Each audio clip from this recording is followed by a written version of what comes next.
warahmatullahi wabarakatuh. Waalaikumsalam warahmatullahi wabarakatuh. Selamat siang adik-adik. Siang, Pak. Salam sejahtera untuk kita semua.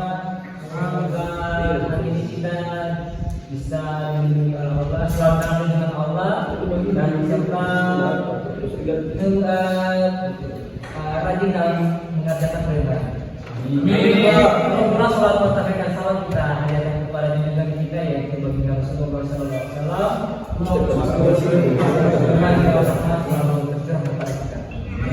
Teman-teman, hari ini ada yang tidak hadir. Ada, Pak. Oke, semoga alasannya kenapa? Sakit. Kita doakan semoga sakitnya Amin. Bisa diangkat oleh Allah. Amin. Kita salat apa? Sholat Idul Fitri dan Idul Adha. Sebelumnya di sini ada tidak yang sudah pernah melakukan sholat tersebut? Sudah. Siapa yang bilang belum?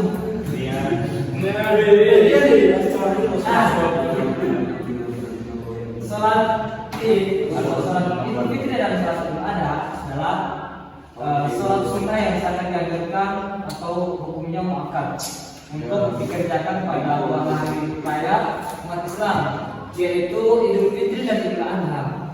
Sholat ini dilaksanakan secara berjamaah, teman-teman. Ketaatan menjalankan ibadah yang diajarkan Rasulullah SAW sebagai ibadah spiritual. Sholat ini juga menjadi momen mempererat tali silaturahmi persaudaraan atau tali silaturahmi antara umat Islam. Nah, hukum sholat Idul Fitri dan sholat Idul Adha. Sholat Idul Fitri dan sholat Idul Adha termasuk sholat sunnah muakkad, artinya sangat dianjurkan untuk dikerjakan oleh umat Islam. Teman-teman sini kan semua mayoritas Islam kan? Ya. Kita selalu melaksanakan sholat ini di hari raya sebagai bentuk ibadah dan rasa syukur kepada Allah Subhanahu wa taala. Beberapa ulama menyebutkan bahwa sholat Id memiliki kedudukan yang tinggi karena berkaitan dengan hari raya besar Islam. Namun hukum sholat ini tidak sampai wajib baku ya, tidak semacam sholat 5 waktu yang dimana diwajibkan untuk kita semua. Ya.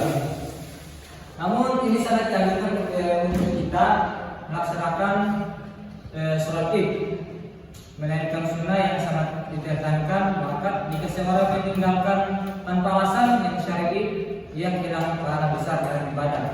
Jadi pahala kita melaksanakan sholat Idul Fitri dan sholat Idul Adha itu mendapatkan pahala yang sangat besar, teman-teman. Sampai di sini bisa paham? Ada yang bisa ditanyakan? Paham. Ya, betul sekali. Itu jam 7, Pak. Ya. Jadi setiap daerah itu waktunya itu beda-beda. Ya.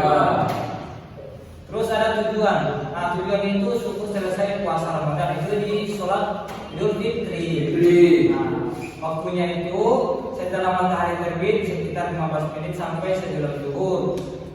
Nah, tata caranya ada yang tahu tidak bisa mempraktekkan ini, Pak? Ada yang bisa mempraktekkan? Saudara apa ya? Bisa.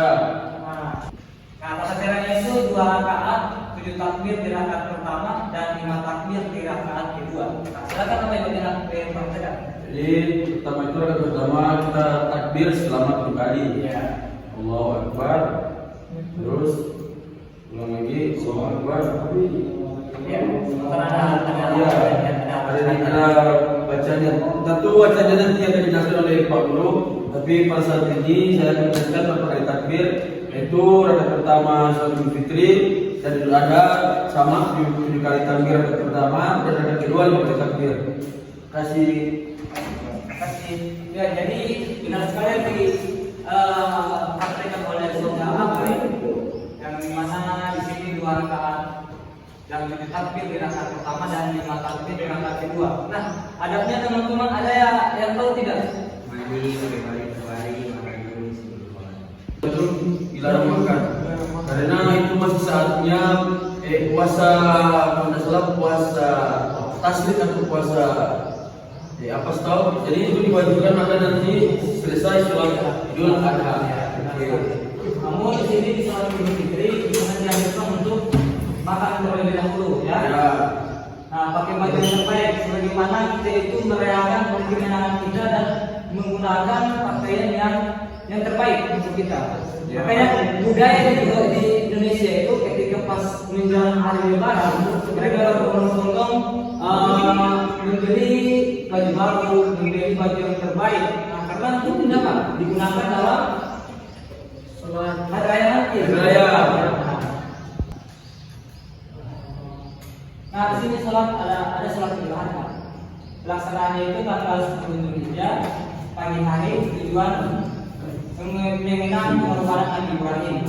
Nah, sebagaimana yang sudah Bapak jelaskan atau sudah Bapak tayangkan di video kemarin terkait dengan pengorbanan dari Nabi Ibrahim. Waktu pelaksanaannya itu sama seperti Idul Fitri teman-teman. Pagi setelah matahari terbit, atau caranya sama dengan Idul Fitri juga. Hanya perbedaannya itu di tujuannya. Oke? Tujuan. Nah, terus ada adatnya juga. Ada pagi pakai baju terbaik biasanya tidak makan dulu sebelum sholat. Tidak sekali yang disampaikan oleh saudara kami tadi ketika kita makan itu setelah sholat Idul Adha.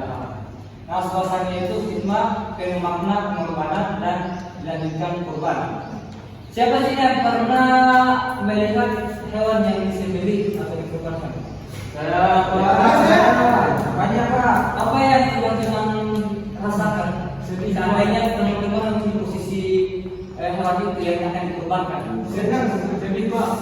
Senang sih. Senang di surga. Kalau bisa berpikir Pak, senang Pak. Nah, ya karena karena dikategorikan kita akan berusaha untuk memenuhi, untuk meningkatkan apa dalam bentuk ketaatan kita kepada Allah. Nabi Ismail Pak. Ya,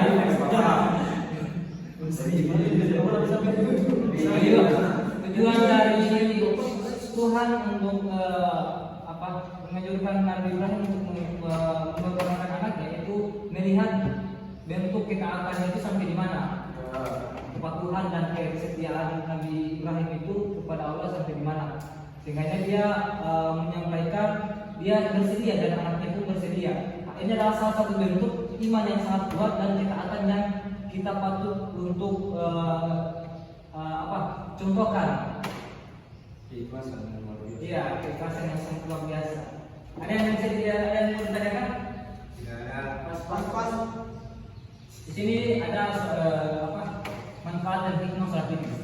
Salat ini membuat kita makin bersyukur kepada Allah, mempererat persaudaraan antara sesama muslim, melatih disiplin dan ketaatan dalam beribadah, serta memupuk kepedulian sosial lewat kegiatan kurban dan berbagi.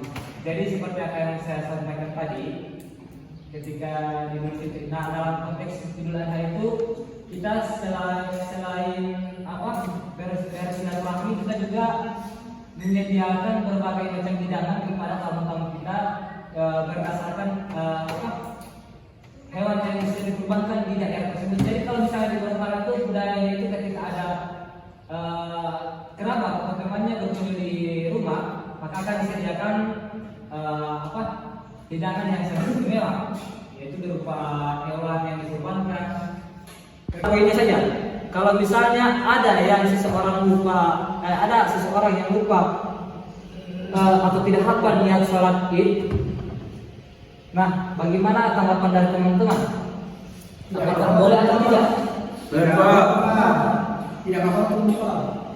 Ada dalam dua konteks, tidak hafal dan tidak atau lupa. Tidak apa-apa Pak. Kalau tidak Tidak apa-apa, apa-apa. tidak apa-apa. Satu. Tidak apa-apa. Nah, dari siapa dulu? Mana? Pani dulu. Kira-kira gimana dari saudara Pani? Saya tidak apa-apa. Tidak apa-apa. Iya. Saya lagi Pak. Apa? Kalau menurut saya itu Tuhan itu tidak hanya mengetahui bahasa Arab saja, tetapi dia juga mengetahui semua yang telah kita niatkan ketika kita sedang sholat atau apapun. Jadi Tuhan ketika kita orang Indonesia, Tuhan juga mengerti apa yang telah kita niatkan. Ya. Kalau dia tidak hafal Pak, tidak apa-apa. Tapi lebih baik dia memanfaatkannya. Kalau dia Kalau dia tidak tahu maksudnya Pak, tidak apa-apa. Tapi kalau dia lupa lebih baik dia ingatkan kembali. Walaupun dia tidak sholatnya tidak apa-apa. Ya, jadi benar sekali yang disampaikan oleh teman-teman seperti yang dijelaskan oleh saudara Alay. Tuhan itu kaya dengan bahasa teman-teman. Jadi segala apapun yang bahasa kita gunakan, Tuhan bisa mengerti berdasarkan dari niatnya dulu. Ada yang bisa membacakan kesimpulan, kita sudah masuk kepada kesimpulannya teman-teman. Bisa? Oke, saudara Alay, silakan.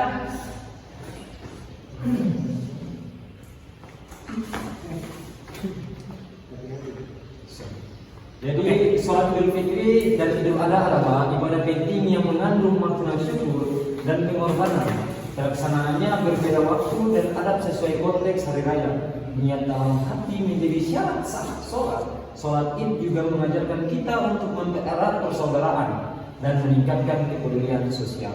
Ya.